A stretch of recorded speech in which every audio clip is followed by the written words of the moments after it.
سامعین محترم، حرام کی کمائی کے کھانے والے کو سکون قلب نصیب نہیں ہوتا، اور جو شخص اپنے اولاد کی حرام کے مال سے پرورش کرتا ہے پھر یہ تمنا کرتا ہے کہ میری اولاد نیک ہو، میری فرما بردار ہو، تو یہ تمنا فضول ہے۔ اس لیے کہ چراغ میں پانی ڈال کر اس کی روشنی کی امید رکھنا جہالت نہیں تو پھر اور کیا ہے۔ زمین میں جو کاشت کر کے گندم کی امید اور تمنا کرنا بے سود اور بے فائدہ ہے۔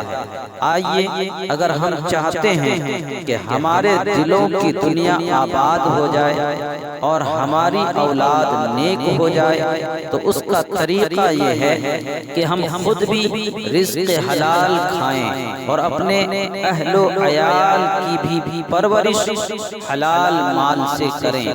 رزق حلال کھانے کا طریقہ اور سلیقہ ان سے سیکھیں جنہوں نے رزق حلال کے کھانے کا طریقہ اور سلیقہ معلم انسانیت کی بارگاہ اقدس سے تربیت حاصل کی۔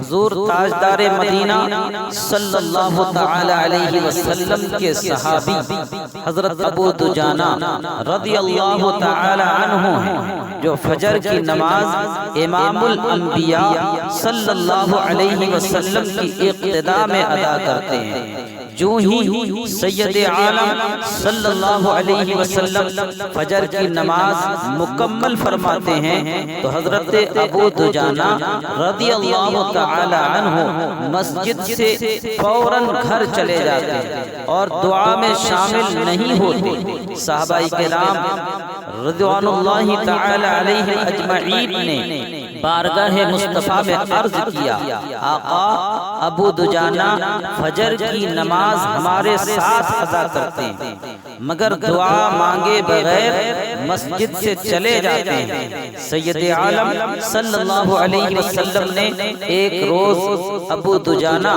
رضی اللہ تعالی عنہ سے فرمایا، اے ابو دجانہ، تم فجر کی نماز کی ادائیگی کے بعد ہمارے ساتھ دعا میں شامل کیوں نہیں رہتے؟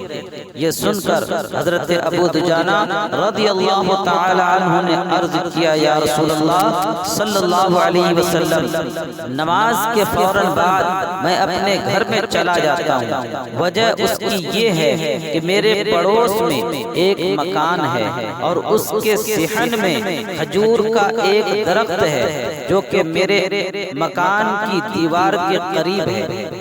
آج کل اس کا پھل پکا ہوا ہے۔ مدینے میں رات کے وقت ہوا چلتی ہے تو اس کھجور کے درخت سے چند کھجوریں میرے گھر کے صحن میں گر جاتی ہیں۔ میں نماز فجر جماعت کے ساتھ ادا کر کے فوراً گھر جاتا ہوں تاکہ بچوں کے بیدار ہونے سے پہلے اپنے صحن میں سے گری ہوئی کھجوریں اٹھا کر ان کے مالک کو دے دوں۔ چنانچہ سرکار دو عالم صلی اللہ تعالی علیہ وسلم نے ابو دجانہ کے پڑوسی کو بلایا اور فرمایا، اپنا کھجور کا درخت ابو دجانہ کو دے دے اور اس کے عوض، اس کے بدلے جنت میں 10 کھجوروں کے درخت ہم سے لے لے۔ اس بد نصیب نے انکار کر دیا۔ سیدنا صدیق اکبر رضی اللہ تعالی عنہ نے اس شخص سے کہا کہ مدینے کے فلاں باغ میں